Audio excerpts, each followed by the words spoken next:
barayakita.com. Assalamualaikum warahmatullahi wabarakatuh. Alhamdulillahirrabbilalamin. Kembali menyapa saya dari radio streaming Baraya, berita positif dan inspiratif, langsung dari Jalan Peta 168E Bandung. Tentunya bersama saya Kak Ahmad di Penjoy, pesan enjoy. Sekali lagi untuk Baraya, mangga silakan bisa menyaksikan tentunya melalui Instagram @barayakitaonline ataupun juga di Facebook Baraya Kita tanpa spasi, ataupun juga di YouTube kita Baraya Kita spasi official ya. Ataupun juga selama nanti tayangan Penjoy, silakan Anda bisa berinteraksi dengan kami melalui nomor WA 0898198322. Dan tentunya seperti biasa saya tidak sendirian ya Baraya. Saya selalu ditemani oleh narasumber. Ya, narasumbernya sudah Baraya kenal juga dari mulai episode pertama sampai dengan episode hari ini. Saya sapa dulu. Assalamualaikum Ustaz Dede Nugraha. Waalaikumsalam warahmatullahi wabarakatuh.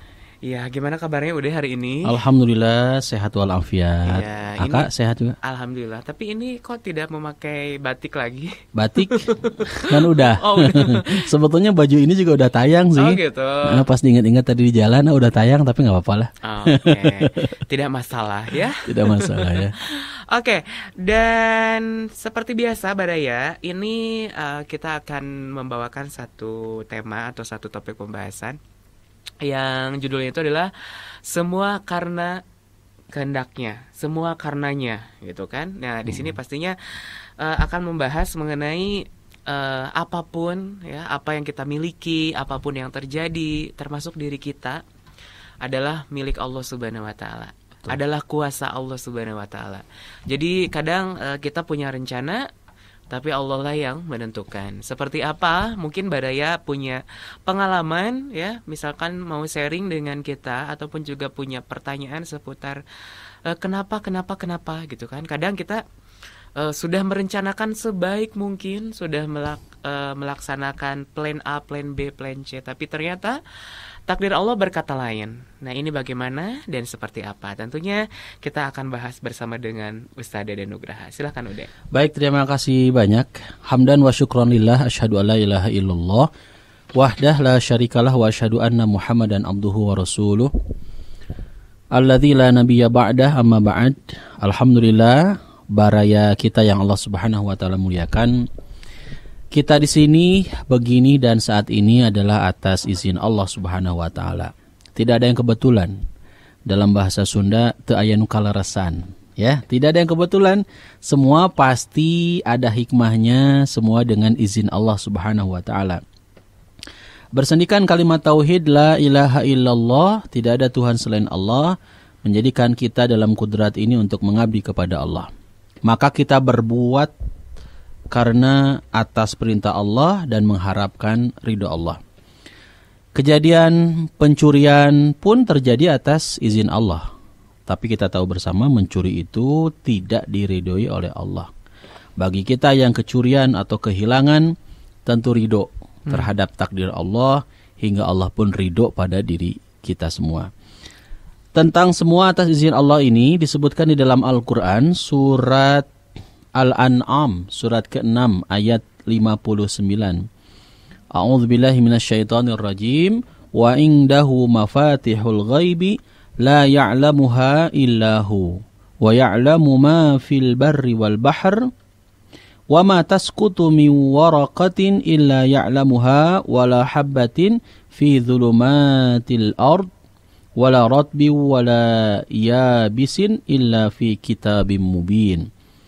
Dan pada sisi Allah lah kunci-kunci semua yang gaib, tidak ada yang mengetahuinya kecuali Dia sendiri, dan Dia mengetahui apa yang di daratan dan di lautan. Dan tiada sehelai daun pun yang gugur, melainkan Dia mengetahuinya.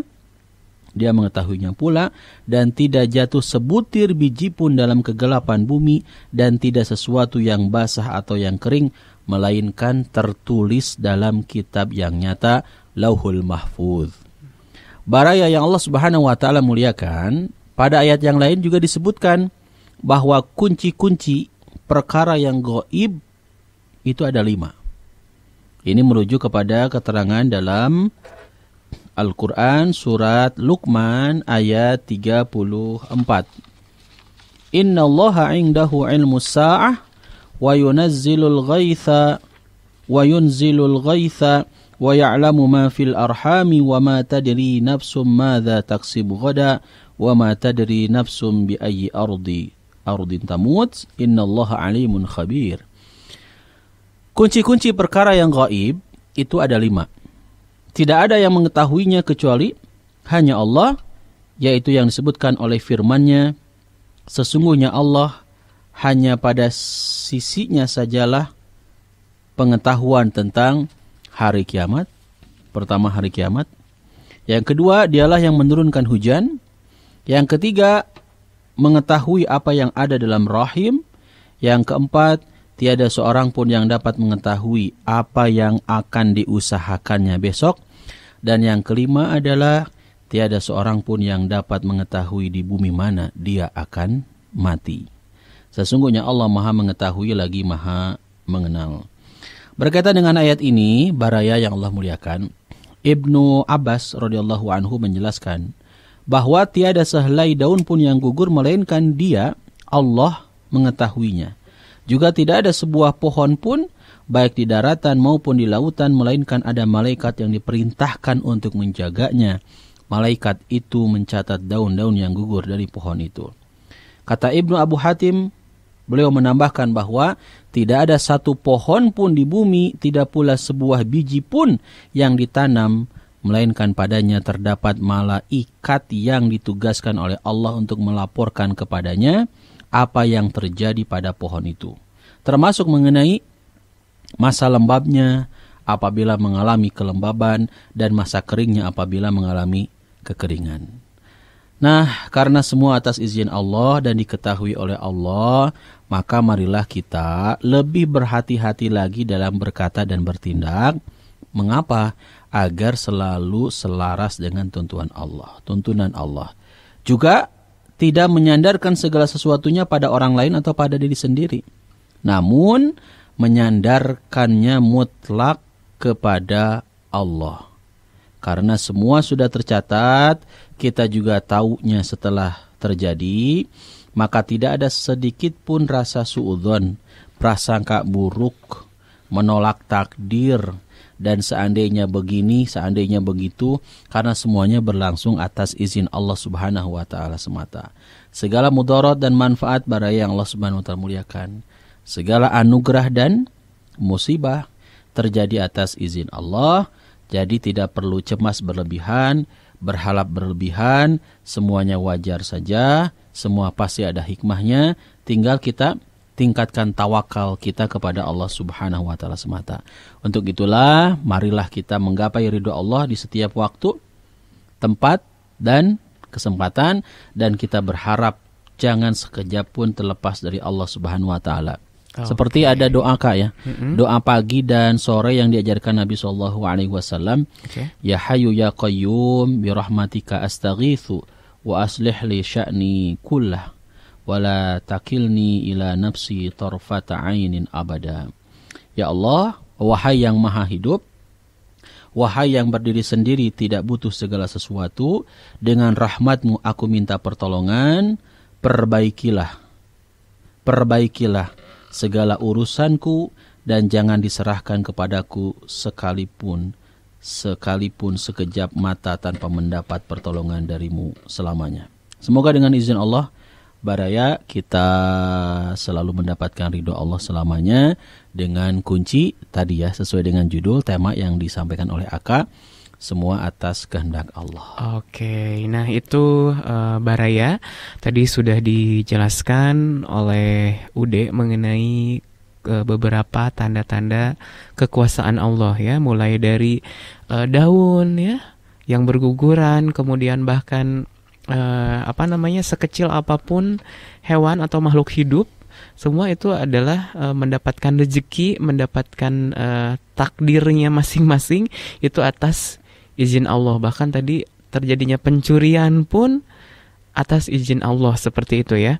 Dan intinya adalah kita harus menjalaninya dengan kesabaran dan juga tentunya menjalaninya pun dengan penuh rasa syukur, begitu deh ya. Ya. Atas apa yang Husnudzon, berbaik sangka. Atas apa yang ditetapkan, terjadi gitu. Yang terjadi adalah atas kehendak Allah.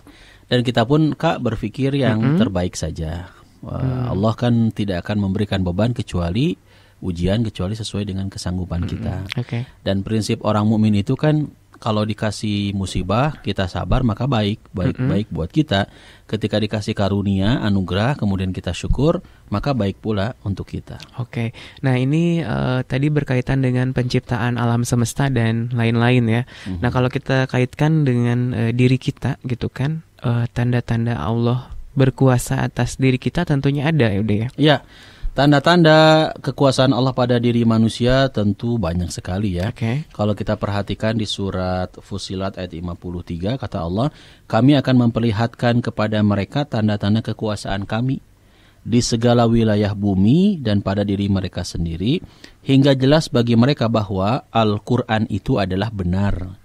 Tiadakah cukup bahwa sesungguhnya Tuhanmu menjadi saksi atas segala sesuatu.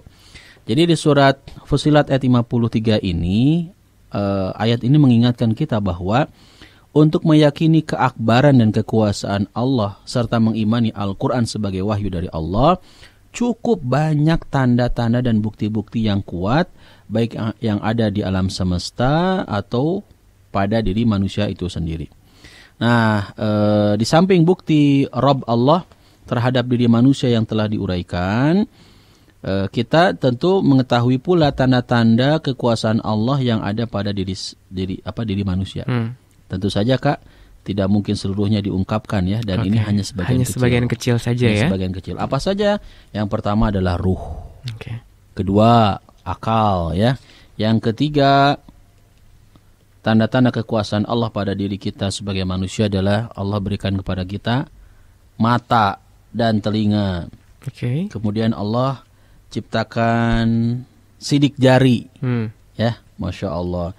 Lalu Allah juga berikan kepada kita sistem kekebalan tubuh dan lain sebagainya. Okay.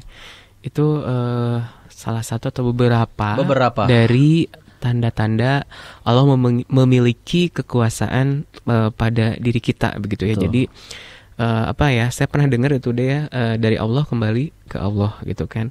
Nah, pertanyaannya kadang ya gitu tadi ya, seperti waktu di opening saya yang menjadi penasaran adalah ketika kita sudah merencanakan sesuatu dengan secara betul, mulai dari urutannya sampai segala macamnya itu sudah misal contohnya seseorang sudah mempersiapkan gitu ya dengan baik, tapi ujung-ujungnya sesuatu tersebut, misal contohnya pernikahan ataupun yang lainnya, itu tidak terlaksana gitu.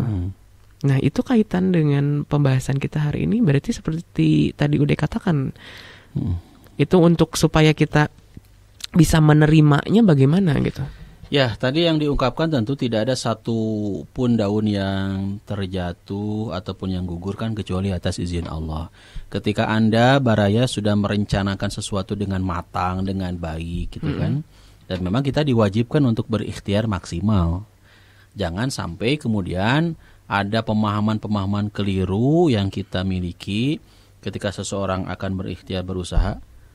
Ada saja kan orang yang mengatakan, udahlah, sudah jelas ya takdir dari Allah mah, kayaknya kita nggak perlu berusaha kalau ujungnya ternyata buruk misalkan kan. Masalahnya kan kita tidak tahu apakah ujungnya buruk ataupun ujungnya baik. Yang diperintahkan oleh Allah kepada kita itu kan adanya ikhtiar, usaha maksimal dalam merencanakan sesuatu. Ketika sudah merencanakan sesuatu dengan matang, dengan baik, lantas kemudian hasilnya tidak seperti yang diharapkan, yang diinginkan, ya jangan bersedih hati, jangan kecewa. Karena Allah akan memberikan pahala, memberikan ganjaran, imbalan atas setiap ikhtiar kita. Hasil nanti kalau misalkan hasilnya baik ya alhamdulillah itu bonus ya Kak ya. Tapi ketika hasilnya dinilai ataupun dirasa tidak baik, tidak memuaskan, ya jangan bersedih hati. Karena sekali lagi Allah menilai kepada kita dari usaha yang sudah kita lakukan. Nanti kalau misalkan hasilnya baik, ya kita bersyukur kepada Allah.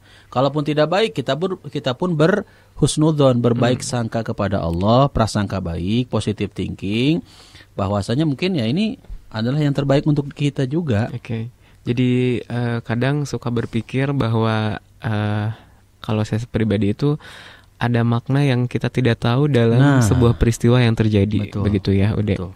Tapi tetap sih sebagai manusia, kalau misalkan ya contohnya mengalami kehilangan aja gitu ya, barang hilang ataupun sesuatu rusak atau itu, misalnya tetap aja sih ada rasa kekesalan. Kalau saya pribadi tetap aja sih, aduh gitu kan, kenapa ini mesti terjadi hal seperti ini gitu. Itu juga pernah dialami juga oleh saya, Kak. Oke. Dulu saya pernah mengalami suatu musibah yang ya manusiawi lah ya, Kak, berat kan menerima kondisi situasi yang dialami, dihadapi. Saya pernah kedatangan orang yang tidak diundang, ya. Pencurian kan orang yang tidak diundang ya. Ini ekspresinya harus sedih kayaknya. Harus sedih, tapi saya ekspresinya bahagia. Tapi udah lewat ya sebenarnya. Sudah lama. Udah tergantikan. Ya. Di salah satu tempat gitu kan, salah satu daerah. Itu ketika kondisi saya jelas juga dengan istri sedang berada di luar ya. Dulu belum punya anak, Kak. Qadarullah ada orang yang tak dikenal masuk ke rumah itu siang-siang, Kak. Dan yang bikin mungkin tadi yang akan sampaikan ya, sedikit rasa kecewa mungkin ya, sisi manusiawi. Adalah ketika sebelum kejadian pencurian itu, saya baru saja membeli sebuah televisi LED. Itu kayak udah punya merek lah. Ya. Ya, TV-nya punya bermerek. Itu saya kira baru beberapa hari lah ya dari kejadian itu. Emang sih nggak cukup, nggak terlalu mahal sih, cuma 2 miliar, Kak. Emang ayah gitu TV 2 miliar. Ayah sih segala. Jadi ketika kondisi TV baru beli. Kemudian pas kejadian kecurian itu, Kak, TV diambil, laptop yang semua data-data, ya data-data saya, foto, audio, siaran saya, segala macam lah, di TV, di radio itu hilang semua. Memang laptopnya nggak seberapa mungkin ya, tapi file-filenya itu data-datanya. Terus yang menyedihkan yang ketiga apa? Harddisk eksternal pun diambil, dicuri gitu. Jadi laptop, harddisk eksternal, televisi, pokoknya itu sudah hilang ketika posisinya pas pulang dari tempat atau dari luar gitu kan. Ketika keluar kemudian pulang sore hari dan itu kejadiannya katanya siang hari. Aduh, itu nggak ada orang yang lihat gitu ya? Itu padahal saya posisinya rumahnya, dan kan dulu saya kontraktor ya. Ngontrak maksudnya.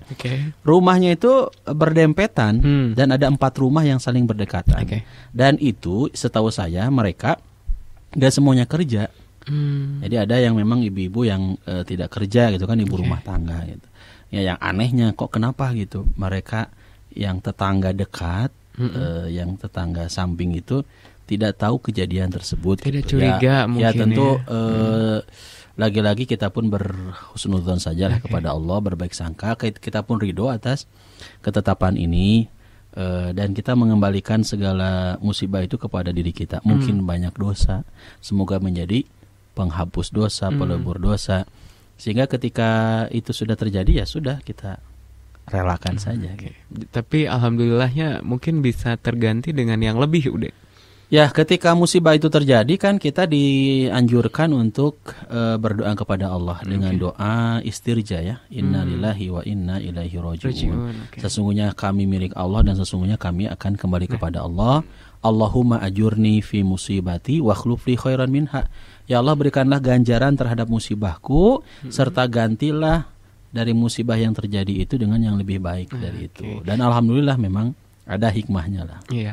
Nah, udah tadi yang istirja itu rata-rata innalillahi wa inna ilaihi rajiun itu seringnya digunakan apabila ada orang yang meninggal. Padahal kalau kita kena musibah juga kita mengucapkan itu ya. Ya, jadi kalimat innalillahi wa inna ilaihi rajiun bukan hanya digunakan bagi seseorang yang meninggal dunia atau mungkin ada keluarga, sanak saudara meninggal, tapi itu sifatnya umum.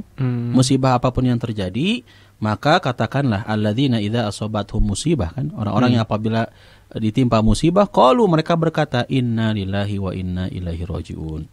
Termasuk musibah pencurian gitu kan. Kita akak misalkan tersandung gitu ya, jatuh gitu kan. Kalau dulu tersanjung ya, film ini mah tersanjung. Pengen ketawa tuh inget tersanjung. Apapun yang sifatnya musibah ya, kehilangan sesuatu, kehilangan seseorang dan sebagainya, maka katakanlah innalillahi wa inna ilaihi rajiun. Ya memang kalau saya pribadi mengalami sih bukan kepada kehilangan benda amit-amit gitu ya, tapi saya kehilangannya seseorang gitu kan, maksudnya figur orang yang saya sangat membantu saya, membantu karir saya, pekerjaan. Ini saya cerita ya kepada Baraya bagaimana proses mengikhlaskan diri, apa yang tadi udah katakan gitu kan. Itu memang betul butuh proses gitu. Ketika tadi innalillahi wa inna ilaihi rajiun, ketika saya duduk di ambulans di belakang, karena kan saya mengantarkan, padahal saya orangnya borangan kalau Sunda itu, serius sieunan. Jadi kalau dari rumah sakit, apalagi di kamar jenazah masuk ke ambulan, kalau saya lagi nggak bersedih ya, itu pasti sieun, saya orangnya borangan gitu kan. Tapi ketika peristiwa itu terjadi, tidak ada saya takut hal seperti itu. Saya menangis di pojokan dekat kamar mayat pun saya terseduh-seduh, itu benar-benar aduh luar biasa sedihnya tuh benar-benar, karena terbayang selama ini pekerjaan saya, semua jadwal saya MC segala macam itu saya biasa diberi oleh dia jadwalnya, diberi misalnya Aka hari ini kamu di sini, besok di sini, itu ada agendanya. Kemudian kita mengerjakan pekerjaan bersama, mencari nafkah bersama gitu ya. Jadi satu tim gitu kan. Ketika kita satu tim, kehilangan satu penyokong kan bagaimana? Dan itu benar-benar saya merasa, aduh, ini karir saya bagaimana ke depan? Kemudian saya bingung gitu kan. Setelah ini saya harus kerja apa, harus bagaimana gitu kan. Itu sampai beberapa bulan itu memang berat gitu. Tapi balik lagi saya berdoa bagaimana supaya saya lebih bisa mengikhlaskan. Saya kenal Ude kan, itu saya kenal Ude dan ini karena memang ceritanya atas kuasanya ya. Tidak ada saya dalam pikiran saya kalau saya ingin jadi MC yang spesialis religi dalam program-program keagamaan. Tidak ada, karena sebelumnya saya tidak ada dan tidak pernah merencanakan. Iya. Saya tahu Ustadz, kenal dengan Ude, terus ikut kajian apa, gak ada. Tapi itu setelah terjadi ketika orang tersebut beliau meninggal. Mungkin karena saya berkata begini, bagaimana saya bilang mengobati kesedihan, salah satunya adalah mendekatkan diri kepada Allah. Qadarullah, kenal Ude, kenal teman-teman komunitas kajian itu kan ya, dan lain-lain, jadinya move on ya. Sampai sekarang Baraya saya juga tidak menyangka begitu. Jadi saya atas kekuasaan Allah juga udah kan ya. Jadi betul. Kok sekarang kebanyakan acaranya akan di religi gitu kan, program keagamaan, dan saya tidak tahu, tapi saya menjalani aja karena saya banyak ilmu yang saya dapatkan gitu. Walaupun saya jauh dari kata soleh gitu ya, saya juga masih banyak kekurangan dan lain-lain, tapi menjalani itu tadi qadarullah atau kuasa Allah itu gitu. Jadi dan ternyata ya enjoy aja sekarang mah gitu. Masya Allah ya. Enjoy udah tidak mengingat lagi apa yang ke belakang yang sudah terjadi dan sudah diambil oleh Allah. Mungkin ini saatnya ya move on gitu kan. Iya, bangkit ya. Bangkit, insya Allah dengan sendiri pun insya Allah pekerjaan akan ada gitu kan. Tapi alhamdulillah betul. Apalagi kita yakin yang ngasih rezeki Allah. Ya? Betul gitu kan. Tapi memang ada perbedaan, tapi alhamdulillah ada gitu. Walaupun sekarang mah sendiri mencari ini ya, karena kan kita bergerak di bisnis entertainment, jadi ya mencarinya sekarang mah sendiri. Dulu mah ada tim gitu. Ada udah seperti ayah sendiri gitu. Jadi ada marketingnya betul. lah ya. Apa-apa tuh saya tinggal udah gitu.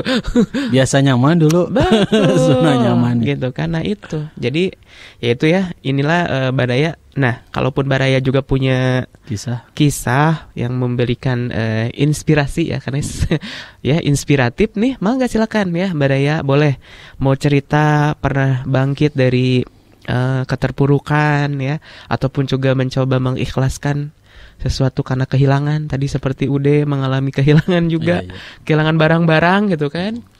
Ya, itu silakan bisa diceritakan, dan juga mungkin ada pertanyaan seputar pembahasan mengenai semua karenanya, semua karena kehendaknya, semua karena kuasanya ya. Silakan untuk yang menyaksikan melalui Instagram juga ya. Kita lagi live, silakan Anda langsung saja ketikan ya apa yang menjadi pertanyaan Anda Baraya ya. Oke, udah tadi salah satu tanda-tanda kekuasaan Allah atas diri kita. Kalau tadi kan dibahas mengenai alam semesta, kemudian apa yang terjadi. Nah, ini pada diri kita yang pertama adalah tadi ruh. Gitu. Ya. Oke.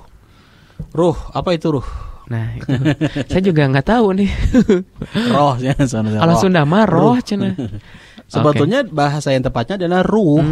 Karena kalau kita perhatikan di dalam Al-Qur'an disebutnya ruh. Ini orang sering bertanya-tanya ya. Ruh yang membuat manusia hidup dan sadar untuk beraktivitas. Kalau kita renungkan, apa itu ruh? Dari apa diciptakan ruh? Di mana ditempatkan pada diri manusia ruh itu? Bagaimana proses masuknya ruh pada janin ketika usia 4 bulan dalam kandungan? Bagaimana pula kemudian proses keluarnya ruh di saat meninggal dunia? Dan tentu beragam pertanyaan-pertanyaan yang muncul berkaitan dengan ruh.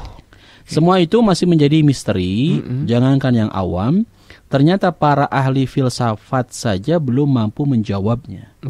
Jadi maha besar Allah ya dengan segala firman-Nya yang menyatakan dalam Al-Qur'an surat Al-Isra ayat 85. Wa yas'alunaka 'anir ruh, dan mereka bertanya kepadamu tentang ruh. Qulir ruhu min amri rabbi, katakanlah ruh itu termasuk urusan Tuhanku, wa ma utitum minal ilmi illa qalila, dan tidaklah kamu diberi pengetahuan melainkan sedikit. Itu kaitan dengan ruh. Jadi kalau kita bertanya tentang ruh, kembalikan kepada Al-Qur'an. Ada di nonton film gitu ya. Kalau kita nonton film atau sinetron, ada orang meninggal, terus ada yang keluar. Iya, ada kan, pernah nggak udah lihat? Iya. Aku pernah lihat gitu, misalnya ada si manis jembatan Ancol. Ada orang ketabrakan gitu, terus meninggal ya. Terus tiba-tiba dari badannya teh keluar gitu. Terus gitu terbang nggak tahu kemana. Beda suka nonton horor ya. Suka borangan, tapi saya senangnya film horor. Nah, itu jadi itu mungkin hayalan kali ya. Hayalan. Karena prinsipnya kan kita sebagai manusia tidak punya kuasa ya. Allah yang berkuasa ya. Tadi yang disebutkan wa yas'alunaka 'anir ruh. Mereka bertanya tentang ruh. Apa yang dikatakan oleh Allah, qulir ruhu min amri rabbi, katakan untuk ruh itu adalah urusan Tuhanku. Artinya kalaupun kita dikasih tahu, kalaupun kita tahu, dan tidaklah kamu diberi pengetahuan melainkan qalilah, hanya sedikit saja. Jadi kalau ruh ini berarti kaitannya dengan kematian begitu deh ya. Ruh tentang kaitan dengan kematian ya. Jadi ketika diambil ruhnya berarti seseorang meninggal. Kalau tidak ada ruh berarti orang meninggal. Iya kan, jadi adanya orang yang hidup itu karena adanya ruh ya. Jadi memang ya itu tadi, ketika ada orang yang putus asa dalam hidup, kembali lagi bahwa yang memiliki ruh itu adalah Allah. Gitu kan. Ya, ada yang bunuh diri gitu, putus asa sampai kan bunuh diri, itu kan berarti dia mengingkari apa pemberian. Iya, kalau tadi dikaitkan dengan opening kita ya, mukadimah kita, kan segala urusan itu tiada lain melainkan atas kehendak Allah. Orang kemudian melakukan perbuatan ataupun melakukan tadi yang Aka tanyakan tentang bunuh diri. Kalau tidak atas kehendak Allah kan tidak ada seorang pun yang kemudian meninggal. Jadi tetap aja dia masih hidup, geningannya anu bunuh diri oke sok aya we nu hidup keneh mah tidak. Keluar Sundana. Kan bahaya ya. Oke, jadi tetap aja walaupun misalkan mencoba mengakhiri hidup minum racun gitu. Tapi ternyata kalau masih tertolong, kalau belum belum saatnya untuk meninggal maka tidak ada yang meninggal. Bade bunuh diri ka sumurna deet. Nah, ya, gitu kan. Bade ku pesona ngintul. Bade bunuh diri tangkal toge cenok. Dan bunuh diri adalah satu perbuatan yang sangat dibenci, dilarang oleh Allah Subhanahu wa taala. Jadi Kak, kaitan ruh ini juga sehebat apapun pengetahuannya. Sebut misalkan ada orang yang bisa membuat robot. Robotnya bentuknya seperti persis manusia. Tapi pertanyaannya apakah dia mampu untuk membuat ruh? Tetap saja dijalankan oleh mesin kan? Tidak bisa dia kemudian membuat ruh, karena ruh adalah urusan Allah. Iya, bahkan yang ada di film-film juga film-film sains tuh ada kayak cloning gitu deh. Jadi orang udah meninggal terus kayak rekayasa genetik gitu. Jadi dia bisa hidup lagi, tapi hidupnya tuh hasil genetika gitu. Tapi dengan mesin kan? Iya, dan pakai apalah gitu ya. Aku nonton tapi nggak tahu ya. Film. Film ya, film namanya fantasi gitu ya. Kalau misalkannya dikaitkan dengan agama mah ya itu tadi ya. Kalau misalkannya ruh mah urusan Allah begitu udah ya. Oke, ya Baraya. Jadi itu tadi ya, kita harus meyakini dengan sepenuh hati bahwa kehidupan ini adalah anugerah gitu kan. Jadi ya sebisa mungkin kita berhusnuzon tadi udah katakan, dan juga kita harus menerima kalau memang kita tengah ditimpa cobaan dalam kehidupan ini ya. Ya, termasuk adanya COVID juga kan Kak ya. Ya berat sih memang ya, tapi kita beragama, kita punya tuntunan kan ya. La yukallifullahu nafsan illa wus'aha. Allah tidak akan memberikan beban kecuali sesuai dengan kesanggupan kita. Allah tidak akan memberikan ujian kecuali kita sanggup untuk melewatinya. Siapa sih yang gak berat menghadapi virus COVID-19 ini? Dan ini juga qadarullah ya, gitu kan? Semua adalah atas kehendak Allah, izin Allah. Oke. Jadi ya udahlah. Tapi nggak tahu nih kalau misalkannya COVID akan berlalu kapan gitu kan. Wallahu a'lam bishawab. Nah itu kan ya, kita juga suka aduh kapan anak-anak bisa sekolah lagi gitu kan. Badai pasti gimana? Nah lagu jodoh pasti bertemu gitu. Badai pasti berlalu. Badai pasti berlalu itu. Ya itu lagu Chrisye judulnya Badai Pasti juga ya. Kalau dia mah tadi mah jodoh. Jodoh pasti Afgan namanya. Nah itu jodoh juga gimana tuh? Jodoh juga kan kehendak Allah. Iya kan, jodoh pasti bertemu tuh. Kehendak Allah juga. Ya, karena kan kita memang lagi membahas tentang semua kehendaknya kan. Betul. Semua kuasanya. Ada yang mengatakan apa ini benar ya? Bukan aku tuh ini hadis atau apa ya? Atau memang hanya ungkapan yang aku pernah dengar tuh, jodoh, rezeki sama meninggal atau kematian itu hak Allah Subhanahu wa taala. Ya, itu kan semua atas kehendak Allah yang tertulis dalam Lauhul Mahfuz. Tadi yang disebutkan yang saya sampaikan Kak ya. Di surat Luqman ayat 34. Ya, hari kiamat, tentang hujan, Allah pun mengetahui apa yang ada dalam rahim gitu kan.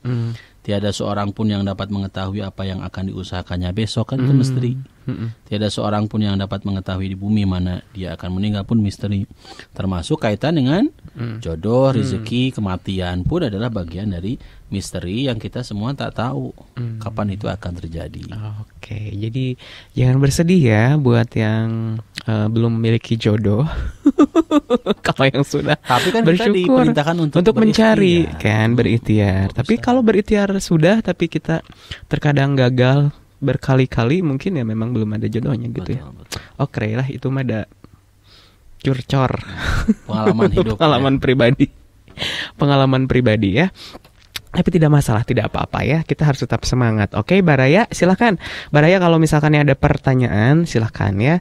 Diajukan saja pertanyaannya, ataupun juga mau berbagi kisah boleh. Kalau misalkannya mau menyapa Baraya yang tengah mendengarkan ya.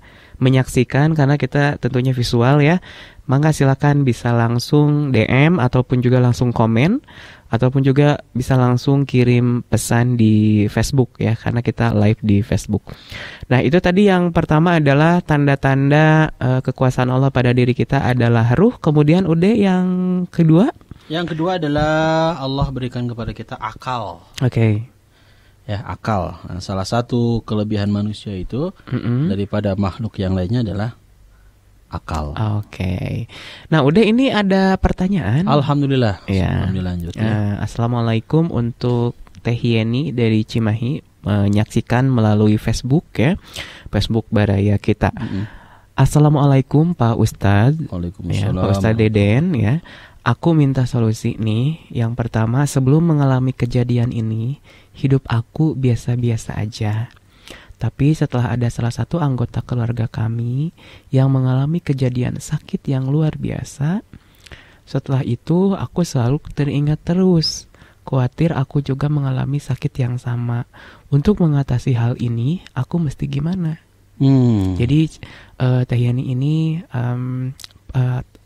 ada kekhawatiran kalau dia mengalami sakit yang sama yang dialami oleh salah satu anggota keluarganya, gitu. Jadi mengganggu pikirannya, karena sebelum ada yang sakit itu dia biasa-biasa aja, tapi setelah ada yang sakit ini jadi mungkin dia tuh kepikiran terus. Ini udah. Iya. Ya, Teh Yeni ya. Teh Yeni yang Allah Subhanahu wa taala muliakan, mudah-mudahan keluarga yang sedang sakit Allah berikan kesembuhan, amin, kesehatan seperti sedia kalanya. Dan kita yakin Kak ya, bagi seorang muslim itu sakit yang dialami itu akan menjadi penggugur dosa. Ma yusibul muslimu min nasabin wala hamin wala hazanin wala adhan wala hamin hatta syaukati yushakuha illa kafarallahu biha min khatayahu. Tidaklah seorang muslim mengalami kesusahan hati, ya, penyakit, kemudian bahkan tertimpa duri, illa hatta syaukati illa kafarallahu biha min khatayahu. Melainkan semua yang dialami yang sedang diderita itu adalah menjadi penggugur dosa. Seringkali kita kalau jenguk orang yang sakit, kan selain kita mendoakan Allahumma rabbanas adhibil ba'sa ishfi anta syafi la shifaa illa shifauka shifaan la yughadiru saqama, selalu ada kalimat semoga Allah menjadikan sakitnya penggugur dosa. Kenapa? Karena kita yakin separah, sesulit apapun sakit yang diderita, yakini bahwasanya itu akan menjadi penggugur dosa bagi orang-orang yang sabar dalam menghadapi ujian sakit tersebut. Dan tentu banyak sekali hikmah orang-orang yang ketika diberikan sakit. Pertama, sakit bisa menghindari kita dari siksaan api neraka. Dalam sebuah riwayat dijelaskan bahwa Rasulullah SAW bersabda, ini hadisnya riwayat Al-Bazzar, sakit demam itu menjauhkan setiap orang mukmin dari api neraka. Yang kedua, sakit bisa menjadi penghapus dosa bagi kita, seperti yang tadi saya sebutkan, gitu ya. Tidaklah menimpa seorang mukmin rasa sakit yang terus-menerus, kepayahan, penyakit, dan juga kesedihan, bahkan sampai kesusahan yang menyusahkannya, melainkan akan dihapuskan dengannya dosa-dosanya. Yang ketiga, sakit bisa menjadi sumber kebaikan bagi seseorang jika dia bersabar. Hal itu sebagaimana yang disebutkan oleh Rasulullah, yang selalu saya kutip hadisnya ya, sungguh semua urusan yang merupakan kebaikan, urusan orang mukmin itu kebaikan, dan hal ini tidak terjadi kecuali bagi orang mukmin. Jika ia mendapat kegembiraan, maka ia bersyukur dan itu merupakan kebaikan baginya. Dan jika mendapat kesusahan termasuk sakit, maka dia bersabar dan ini pun merupakan kebaikannya, kebaikan baginya. Jadi sakit yang dialami, yang diderita pun akan meraih kebaikan dari Allah Subhanahu wa taala. Yang keempat, sakit bisa membuat kita kembali mengingat Allah. Sebagaimana yang diketahui, kadang kita hanya ingat Allah di saat ataupun di kala susah atau di kala diberikan ujian, sementara saat diberikan kebahagiaan, diberikan anugerah, kadangkala kita suka mendadak lupa kepada Allah. Nah, ketika seseorang sakit, kemudian dia ingat kepada Allah, dia yakin ini adalah ujian, musibah, cobaan yang harus dijalani kan tadi sesuai dengan judul ya, semua atas kehendak Allah, maka dia pun akan memanfaatkan sakit itu untuk taqarrub ilallah, mendekatkan diri kepada Allah. Dan yang terakhir, yang kelima, sakit bisa membuat kita lebih optimis untuk bertahan hidup. Nah itu Teh Yeni ya. Tapi di sini Teh Yeninya sih tidak mengalami sakit, mudah-mudahan tidak terjadi ya. Tapi tadi keluarganya. Nah gimana supaya Teh Yeni itu nggak kepikiran gitu. Jadi dia juga takut gitu kalau misalkan suatu hari dia akan mengalami kesakitan gitu. Iya, Teh Yeni yang harus difahami sama Teh Yeni, saya, Aka juga siapapun gitu kan. Yang namanya hidup kan kita nggak selalu sehat kayak. Namanya hidup satu waktu Allah pun akan menguji kita dengan sakit. Namanya hidup kita nggak selalu happy, bahagia gitu kan. Suatu saat Allah pun akan memberikan rasa kesedihan. Nah ini posisi Teh Yeni sedang berada di posisi sedih. Sedang berada di posisi bagaimana kondisi khawatir, orang tua mungkin keluarga yang sangat dicintai sakit. Lantas ada kekhawatiran dari pribadi Teh Yeni, gimana kalau nanti saya sakit? Ya ketika posisi nanti Teh Yeni sakit, qadarullah itu atas kehendak Allah, maka jangan kemudian kita takuti. Semua kan atas kehendak Allah. Yang jelas kalau Teh Yeni siapapun sakit, terima ini adalah bagian dari ujian dari Allah. Jadi kita menerima kehendak Allah itu jangan hanya yang baik-baiknya saja. Ya, Teh Yeni yakin, optimis, ya tentu kita juga wajib ya berikhtiar untuk sehat. Berikhtiar maksimal untuk tetap fit, seger gitu kan. Tapi kalaupun suatu saat Allah memberikan ujian sakit kepada Teh Yeni, ya tak perlu khawatir, tak perlu takut. Apalagi tadi ada 5 hikmah bagi orang-orang yang sakit. Iya, betul. Nah, jadi tadi dikatakan husnuzon ya. Insya Allah ya, berbaik sangka kepada gitu Allah kan. Mudah-mudahan baik-baik aja gitu kan. Tidak ada yang terjadi. Kalaupun nanti ada terjadi kesakitan ya itu kan sesuai pembahasan kita udah ya qadarullah. Dan ada tadi beberapa hikmah yang sebagai obat dari Allah ketika kita ditimpakan penyakit atau sakit. Dan ingat kan yang sudah disampaikan juga oleh Aka ya. Hidup itu apa yang kita jalani, bukan apa yang kita inginkan kan. Kita inginnya sih sehat terus gitu kan. Tapi kan hidup itu apa yang kita jalani. Kalau ternyata jalannya sakit, jalannya kemudian tadi saya dapat musibah, tamu tadi undang alias kemalingan, ya dijalani aja gitu. Tapi kembali lagi kepada penyikapan kita aja ketika kita posisinya berada di posisi yang tidak nyaman, yang tidak baik, adalah sabar. Kalau satu waktu kemudian dicabut rasa sakitnya itu dengan sehat, jangan lupa untuk bersyukur. Ya, mudah-mudahan dapat dimengerti jawabannya dan mudah-mudahan dapat difahami juga ya. Terima kasih sudah berinteraksi dengan kami ya. Kemudian ini masih ada kan udah ya untuk tanda-tanda kekuasaan Allah atas diri kita yang tadi akal, kemudian mata dan indera mungkin udah. Ya, mata, telinga kan ini adalah Masya Allah ya atas pemberian dari Allah Subhanahu Wa Taala kepada kita. Betapa nikmatnya kan kita melihat ya. Ya, Aka bisa melihat saya bisa melihat Aka, Medi bisa melihat anak-anak yang tercinta, yang terkasih gitu kan. Bisa melihat suami yang ganteng kan. Bisa melihat ciptaan Allah. Bisa melihat indahnya dunia. Kita pun bisa melihat. Karena memang penglihatan juga adalah bagian yang harus dipertanggungjawabkan ya. Iya. Dan maka nggak sedikit orang yang kemudian memanfaatkannya untuk tadarus Quran. Bagian dari rasa syukur untuk memanfaatkan nikmat mata.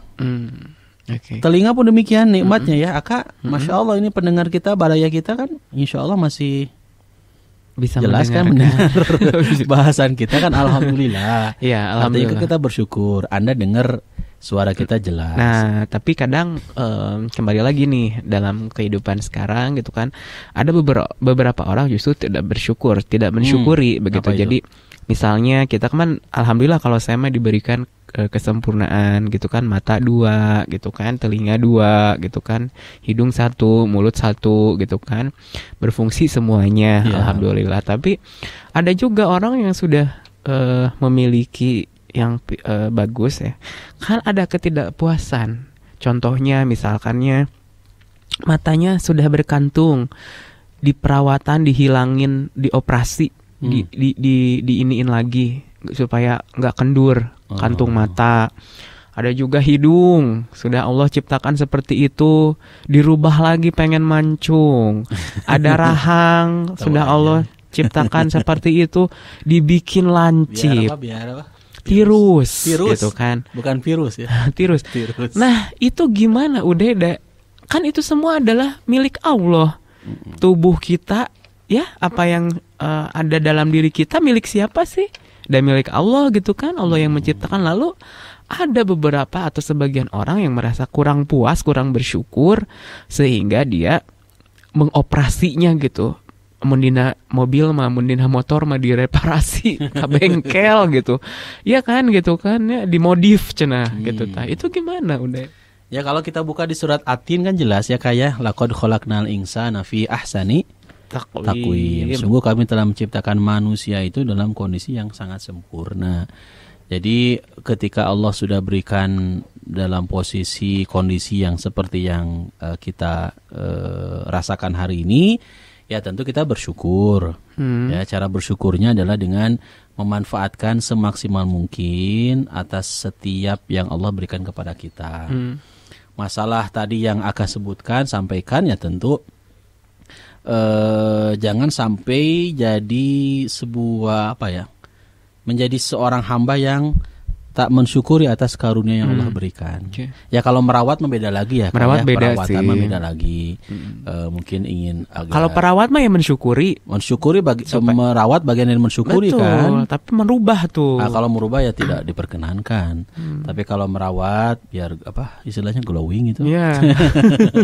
Kalau biar merawat mah putih, harus atau tidak gitu. amanah ya. Iya, maksudnya itu kan titipan. Betul. Jadi kulit tuh biar sehat gitu kan, bersih. Gitu kan. Tapi ini mah merubah gitu. Nah, kalau merubah ya tentu tidak misalnya matanya, dagunya gitu kan, disuntik apalah itu gitu kan, supaya ya, kalau bagian dari yang merubah-rubah itu justru yang ya operasi gitu, misalnya operasi plastik gitu. Kecuali mungkin sebelumnya ada insiden, beda persoalan ya.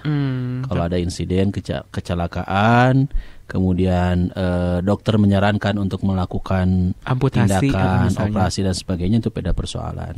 Tapi kalau dalam hal tadi ya Kak ya, dengan tidak mensyukuri karunia dari Allah, kemudian melakukan operasi yang membuat dan itu ternyata banyak sekali efek dari perbuatan operasi tersebut kan, nggak sedikit yang kemudian gagal. Iya, itulah. Kalau misalkannya ada di Guinness World Record itu ada yang jadi ditambahin tindikan banyak, terus ada yang mukanya pengen kayak boneka Barbie, terus ada yang pernah lihat ya, mungkin pernah ingin seperti artis A, artis B, akhirnya melakukan operasi. Terus ada yang yang pengen jadi kucing, aku pernah lihat telinganya sampai dibikin jadi kayak telinga kucing. Iya, ada. Jadi sampai yang aneh-aneh gitu yang dia lakukan.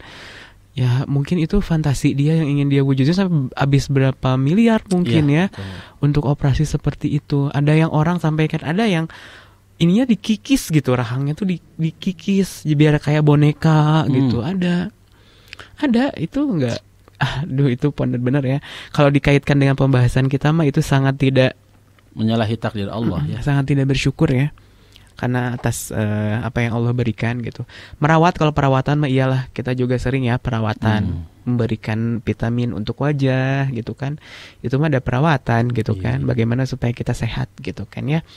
Nah, terima kasih nih untuk yang sudah gabung, yang masih bergabung ini ya di Instagram. Ada dari Viash_OOP, kemudian ada Namika ZKJ2, kemudian Bunda Dosen, Bunda Herni Nurbaiduri MC, selalu manco. Terima kasih Bunda ya. Sehat selalu semuanya katanya, amin. Ya, untuk Bunda Herni juga sehat selalu ya, sukses selalu. Nah, Baraya itu yang tadi tanda-tanda kekuasaan Allah pada diri kita adalah akal, kemudian panca indera, kemudian selanjutnya adalah yang keempat termasuk sidik jari juga Kak. Ini Masya Allah ya, bagian dari karunia dari Allah. Sidik jari ini mulai terbentuk pada saat kita masih berupa embrio dalam perut ibu kita. Dan tepatnya mulai dari 13 sampai dengan 17 minggu sejak kehamilan dengan cara yang belum diketahui oleh ilmu pengetahuan modern. Karena itu Allah menentang orang-orang kafir yang mengingkari kekuasaan Allah yang dapat menciptakan ujung-ujung jari. Pasalnya, jari jemari merupakan karakteristik individu manusia yang paling istimewa, melebihi bentuk wajah yang juga berbeda-beda. Nah, yang bikin unik apa, Kak? aku tuh pertama sidik jari itu adalah beda-beda setiap orang. Nah, itu yang mau dibahas. Itu Allah luar biasa. Masya Allah. Masya Allah gitu. Jadi tak ada orang yang sidik jarinya sama. Dan sidik jari itu adalah ketika identifikasi udah betul. kecelakaan apa separah apapun Bisa tahu dari lewat sidik jari itu dia laki-laki atau perempuan ya. Kemudian penyebab-penyebab lain dari kecelakaan yang dia terima, bahkan kalau pencarian korban mencocokkan DNA atau apa tuh dari sidik jari katanya lebih mudah kan. Nah itu luar biasa gitu. Dan ini juga sesuai, Kak, sesuai dengan ilmu pengetahuan modern. Dalam seminar kedua tentang studi pelacakan identitas pribadi dan jejak di Paris 6 Juni tahun 1981 menegaskan setelah berkumpulnya beberapa data bahwa sama sekali tidak terdapat persamaan di antara satu sidik jari dengan sidik jari yang lainnya. Karena ketika kira-kira 80.000 sidik jari dibandingkan setiap hari di dunia ini, maka sama sekali belum didapatkan persamaan di antaranya. Teori matematika menetapkan bahwa kemungkinan tersebut tidak terdapat di antara 17 miliar manusia. Maha benar Allah, maha besar Allah dengan kuasanya ya. Benar-benar ya, jadi memang berbeda ya, tidak ada yang sama. Bahkan salah satu kadang sidik jari juga bisa dijadikan password yang sangat pribadi ya. Ada yang pakai sidik jari kan sekarang. Jadi ketika digunakan oleh orang lain, nggak bisa ya. Ya absen gitu kan. Itu kan jelas ya, kalau absen pakai sidik jari kan berbeda-beda ya setiap orang sidik jarinya. Itu luar biasa sekali, Masya Allah. Kemudian yang terakhir yang dibahas kekebalan tubuh. Ya, ini berkaitan dengan seperti saat ini nih, lagi banyak virus lagi. Ini kan menyerang kekebalan tubuh udah ya. Betul. Nah, jadi kita bersyukur nih, alhamdulillah bagi yang tetap sehat sampai hari ini ya. Karena kita banyak sekali kan yang memang mungkin orang yang memiliki kekebalan tubuh yang kurang baik. Kan akhirnya kan terkena virus dan meninggal begitu kan. Kita ini bersyukur udah ya, memiliki sistem kekebalan tubuh, dan itu setiap orang kan berbeda-beda juga ya kekebalan tubuhnya, tidak sama begitu. Oke, ini sudah di penghujung ya. Tak terasa ya sudah pukul 11.30 walaupun tadi kita maju waktunya. Maju waktunya ya. Terima kasih loh bagi yang sudah menyaksikan tayangan ini, tayangan Penjoy ya. Jangan lupa kalau misalkannya mau menyaksikan fullnya tayangannya, ada di Instagram di @badayakita.online. Ada juga di Facebook di Badaya Kita, dan juga tentunya nanti akan di-upload di YouTube Badaya Kita Spasi Official. Dan juga biasanya di YouTube UD juga kadang di-upload ya. Ada UDE channel. Nah, itu biasanya di-upload juga ya tayangan Penjoynya. Oke, terima kasih sekali lagi ya bagi support dari PT Jabar Maya, kemudian CV Arkis Design, dan juga tentunya bagi semua tim dari Badaya Kita Online. Dan mudah-mudahan tayangan Penjoy ini bermanfaat dan juga tentunya memberikan hal yang positif dan inspiratif, karena tentunya radio streaming Badaya berita positif dan inspiratif. Untuk itu terima kasih banyak sekali lagi, hatur nuhun ya. Saya Aka Ahmad mohon maaf, dan juga Ustaz Deden apabila ada salah-salah kata. Ya, kembali bahwa kesempurnaan hanyalah milik Allah dan kekurangan milik saya. Saya tutup. Wassalamualaikum warahmatullahi wabarakatuh. Badaya Kita, berita positif dan inspiratif, serta info wisata, bisnis, kesehatan, dan pendidikan. Badayakita.com